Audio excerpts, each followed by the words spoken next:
করেছেন। আমরা চলে যাবো আবু হানিফ সাহেবের কাছে। উনি মূলত একজন পেশায় একজন হেকিম, ঠিক আছে। উনি অনেক রোগীকে ভালো করেছেন, যার মধ্যে সবচেয়ে একটি ইম্পর্টেন্ট হলো ডায়ালিসিসের রোগী। এই প্রোডাক্টের মাধ্যমে উনি সুস্থ করতে পেরেছেন। আমরা ওনার কাছ থেকে শুনি একটু।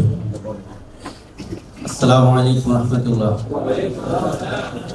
আলহামদুলিল্লাহ, আমি 5 মাস চলে ইভেন গ্লোবালের সাথে কাজ করতেছি। এর ভিতরে আমি অসংখ্য রোগীদেরকে ওষুধ দিয়েছি। যে মজার একটা রোগী হচ্ছে ডায়ালাইসিস, যিনি সপ্তাহে 3 বার ডায়ালাইসিস করতেন এবং খুবই কষ্ট জীবন যাপন করতেন, বিছানা থেকে উঠতেই পারতেন না। আলহামদুলিল্লাহ, আমি ওনাকে শুধুমাত্র তখন এলকেয়ার প্লাস ছিল, এলকেয়ার প্লাস দেওয়ার পর উনি আমাকে 37 দিন পরে জানাইছে উনি পুরো সুস্থ।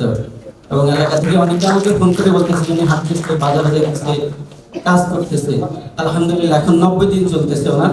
উনি এখন পুরাই সুস্থ, সব মাসে 2 বার ডায়ালিসিস করতেছে আলহামদুলিল্লাহ।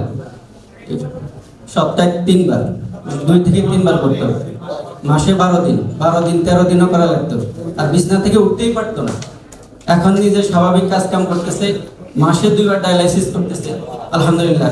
আমার আজকেও কথা হয়েছে তার সাথে, সে খুব ভালো আছে এবং সে এখন এলাকায় ঘুরে ঘুরে এরকম রোগী পাইলে আমাকে ফোন দেয়। তার মাধ্যমে আরো 2টা রোগী অলরেডি ওষুধ খেতেছে। 15 দিন হয়। একজন মুফতি সাহেব আছে আলহামদুলিল্লাহ, উনি তো এখন 15 দিন এখনো হয় নাই, তারপরেও ফিডব্যাক পেলাম যে বেশ ভালো আলহামদুলিল্লাহ। এই বলে আমার বক্তব্য শেষ করলাম। আসসালামু আলাইকুম। ওনার আরো রোগী আছে, আমরা সবগুলো শুনবো না, যেহেতু আমাদের আরো পর্ব রয়েছে।